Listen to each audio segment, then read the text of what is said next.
I took the fall for my sister and spent 2 years in jail. But when I got out, my sister and brother-in-law were worried that I would compete for the property and join my parents in trying to kick me out of the house.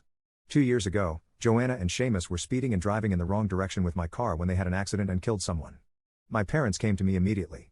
They said Joanna had a weak heart and had finally managed to get married. If she went to prison, not only would she lose her marriage, but her life might be at risk. They cried and begged me to take the blame for her. They promised that the whole family would repay me generously once I got out. I didn't do it for any reward.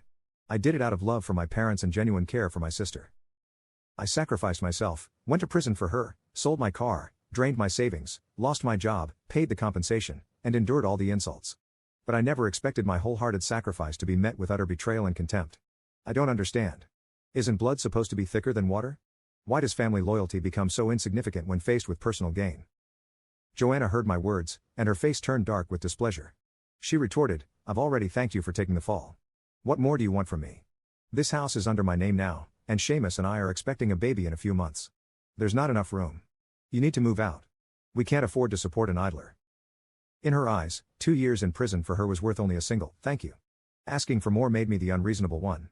Melanie chimed in, "Nino, don't you get it? A man's fate is to marry and provide, not live off his family. We were hoping to marry you off to a good woman and get some stability, but now, as an ex-convict, no one will want you. Letting you stay here is already as considering old time's sake." Seamus added, "Exactly. You've been to prison, so you'll be poor forever. If we let you stay, you'll drain us dry," he said, his tone merciless. James put out his cigarette and said coldly, "Jonathan, you're grown up now. It's time you understood the importance of contributing to the family instead of causing trouble." Each of their words felt like a sharp knife piercing my heart. Despite my overwhelming disappointment, my eyes welled up.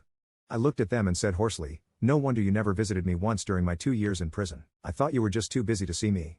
But now I see you only saw me as a moneymaker. You kicked me to the curb without hesitation the moment I couldn't make money anymore."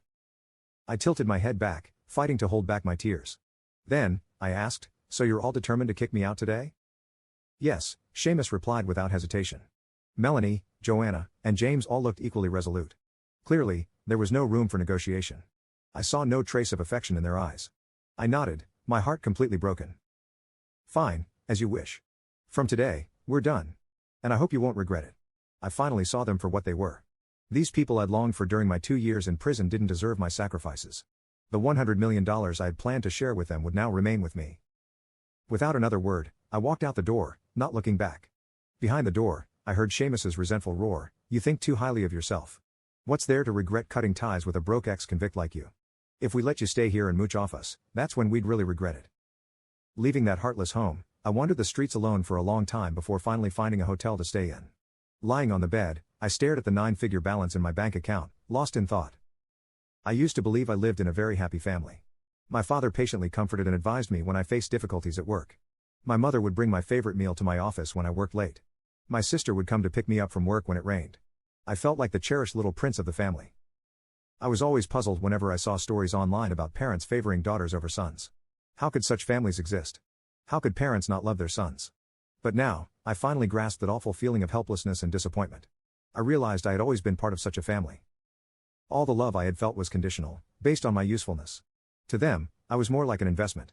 Their love was the cost, and my money was the return. So, the gifts of fate had always come with a hidden price. When I could make money and ensure a comfortable life for everyone, they smiled warmly at me. But now, they saw me as an ex-convict who couldn't find a job, with no money and no value.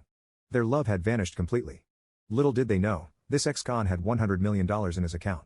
I couldn't help but feel a bit excited, wondering how they'd react when the son they despised most stood at the pinnacle of success one day. The next day, I arrived at a hotel in the city center. This wasn't just any hotel. It was a top-notch, sprawling establishment that catered to dining, lodging, banquets, and even business activities. It had 8 floors and occupied an entire building. The location, surroundings, and foot traffic were all excellent. Before I went to prison, I worked as a hotel lobby manager. Naturally, I wanted to return to my old profession. Only this time, not as a manager but as the owner. I negotiated with the hotel's owner for several hours and eventually bought the hotel from her. I took over management that very day. From then on, I lived and ate at the hotel, seizing every moment to learn and develop new management and operational strategies.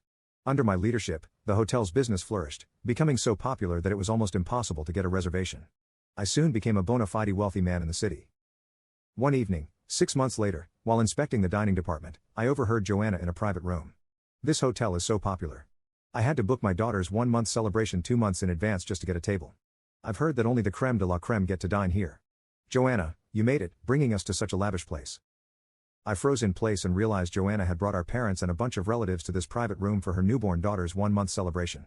Melanie was busy showing off by recording videos on her phone. My face appeared in the frame when her camera panned to the door.